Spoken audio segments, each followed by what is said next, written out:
नमस्कार, मैं पुनीत। आज फिर हम आपके सामने प्रोग्रामर और एसीपी का लेटेस्ट सेशन लेके सामने हैं।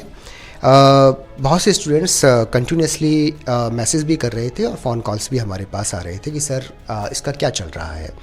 देखो बच्चों, लास्ट वीडियो जब मैंने आपको बना के दिया था उसमें मैंने आपको बताया था कि प्रोग्रामर का जो फाइल है वो कंप्लीट कर दी गई है और इस प्रोग्रामर की फ़ाइल को जो उसका ऑब्जेक्शन था उसको कंप्लीट करके इन्होंने 16 तारीख को कमिश्नर साहब के पास भेज दिया था, 16 जनवरी को। अब 16 जनवरी से आपकी प्रोग्रामर की और एसीपी की फ़ाइल कमिश्नर साहब के पास ही रखी हुई है, उसको आगे फॉरवर्ड नहीं किया गया है। तो मैं ये मानता हूँ शायद 1-2 दिन के अंदर इसको आरपीएससी को फॉरवर्ड कर देंगे। अब कुछ स्टूडेंट्स ये भी पूछते हैं कि सर बेसिकली प्रॉब्लम है क्या। तो इसमें मैं आपको कुछ चीज़ बता रहा हूँ कि देखो बच्चों, एग्जैक्ट प्रॉब्लम क्या है ये तो कोई नहीं बता सकता है ना, क्योंकि ये जो ऑब्जेक्शंस ये खेलते हैं या ऑब्जेक्शन जो भी होता भी है तो इसका कोई रिकॉर्ड नहीं होता है ना। जब फाइल का कोई कम्युनिकेशन होता है, फाइल भेजी जाती है तो उसका एक पेपर वर्क मेंटेन होता है। तो आरटीआई से आप इस सब की इन्फॉर्मेशन ले सकते हैं। आरटीआई ये कहती है कि 16 अगस्त के बाद कोई भी फाइल ट्रांसफ़र नहीं की गई थी, केवल ऑब्जेक्शन चल रहे हैं। तो ये जो भी ऑब्जेक्शन चलते हैं वो अनऑफिशियली चलते हैं, है ना। बैक वर्क होता है आपका, चाहे मेल से जाते हों या जैसा भी इनका काम है, तो उसका एग्जैक्ट तो कोई पता नहीं लगा सकता। बट जैसा मुझे मालूम है कि प्रोग्रामर में कोई ख़ास ऑब्जेक्शन नहीं था, केवल कुछ सजेशंस मांगे गए थे जिसको इन्होंने करेक्ट कर दिया है। और शायद ट्यूसडे या वेडनेसडे तक प्रोग्रामर की फ़ाइल को आरपीएससी को सेंड कर दिया जाएगा और 31 जनवरी तक मुझे ऐसी उम्मीद है कि आपका प्रोग्रामर का नोटिफिकेशन आ जाएगा। लेकिन जैसा मुझे बताया जा रहा है कि एसीपी में लेके कुछ प्रॉब्लम्स हैं। बेसिकली जो 14 या 15 वैकेंसी आपकी एसीपी की भेजी गई थी उसमें ईडब्ल्यूएस का एक सीट को लेके कुछ विवाद चल रहा है कि उसको ईडब्ल्यूएस में डाला जाए या फिर आपके जनरल में कंसीडर किया जाए। ठीक है, अगर इधर उधर करते हैं तो कई चीज़ें इनकी बिगड़ जाती हैं बेसिकली।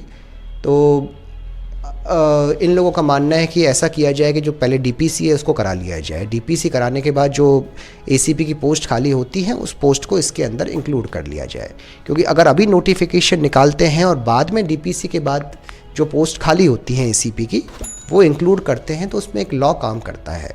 अब मैंने लॉ बेसिकली पढ़ा नहीं है, मुझे बताया गया है कि 50% से जो भी वैकेंसी आपके पास प्रेजेंट में है उसके 50% से ज़्यादा वैकेंसी नहीं क्रिएट होती है तो आप अमेंडमेंट नहीं कर सकते हैं। एक बार नोटिफिकेशन निकल गया तो उसमें आप ऐड ऑन नहीं कर सकते हैं, है ना।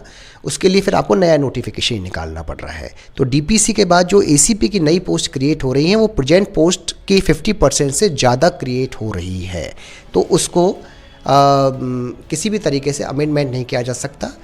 ठीक है, उसके लिए या तो नया नोटिफिकेशन निकालना पड़ेगा या फिर इसको प्रेजेंट एसीपी वैकेंसीज़ को होल्ड करना पड़ेगा।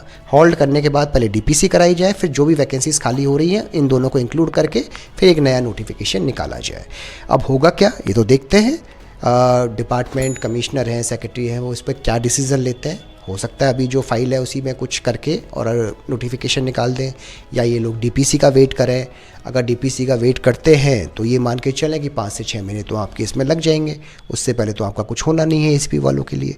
तो ये थोड़ी सी एक कॉम्प्लिकेटेड स्थिति बन चुकी है केवल एसीपी वैकेंसी के लिए, है ना। प्रोग्रामर में ऐसा कुछ भी इशू नहीं है, प्रोग्रामर के अंदर आप निकाल सकते हैं, वहाँ पहले भी कोई ख़ास इशू नहीं थे। तो प्रोग्रामर को लेके तो शायद आप लोग निश्चिंत रहें। मुझे लग रहा है कि 31 जनवरी तक वैकेंसी आ जाएगी। और एसीपी को लेके ये लोग क्या डिसीज़न लेते हैं ये भी शायद ट्यूसडे या वेडनेसडे तक हमारे सामने क्लियर होके आ जाएगा। ठीक है। दूसरा, जो बच्चे काफ़ी परेशान हैं, डेफिनेटली मैंने आपको पहले भी कहा था कि साल भर हो चुके हैं, काफ़ी लंबा टाइम हो चुका है, तो आपका परेशान होना एक स्वाभाविक प्रक्रिया है, मैं समझता हूँ इस बात को लेके। तो हम लोगों ने भी अब इसके लिए प्रयास करना स्टार्ट कर दिया है। ठीक है, जल्दी ही हमारी जो आईटी मिनिस्टर हैं राज्यवर्धन सिंह जी राठौड़, उनसे मुलाकात होना प्रस्तावित है। हमने अपॉइंटमेंट के लिए उनसे टाइम मांगा है, चूँकि अभी विधानसभा सत्र चल रहा है तो वो उसमें काफ़ी बिजी है।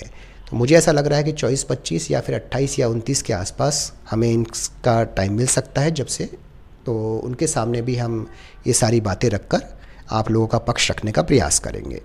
ठीक है, बाकी आप लोग अपनी प्रिपरेशन करते रहें और 21 जनवरी को शायद आईए का एग्ज़ाम है, तो बच्चे वहाँ भी फ्री हो जाएंगे, तो बहुत से स्टूडेंट का भी सहयोग इसके अंदर हमें मिल सकता है, हम ये मान के चलते हैं, क्योंकि हमने लास्ट 6 मंथ में देखा है कि प्रोग्रामर के स्टूडेंट्स काफ़ी कम हैं। ठीक है, और इतना ज़्यादा वो प्रयास भी नहीं कर रहे हैं। 10-15 स्टूडेंट्स हैं जिनको मैं पर्सनली भी जानता हूँ, बाकी एक लार्ज नंबर ऑफ़ स्टूडेंट्स मुझे थोड़ा सा कम दिखाई देते हैं। हमारे लेवल पे जो प्रयास होगा वो हम करेंगे, बाकी अपने लेवल पर भी आप अपने प्रयास को करते रहें। ठीक है, या तो 31 जनवरी तक वैकेंसी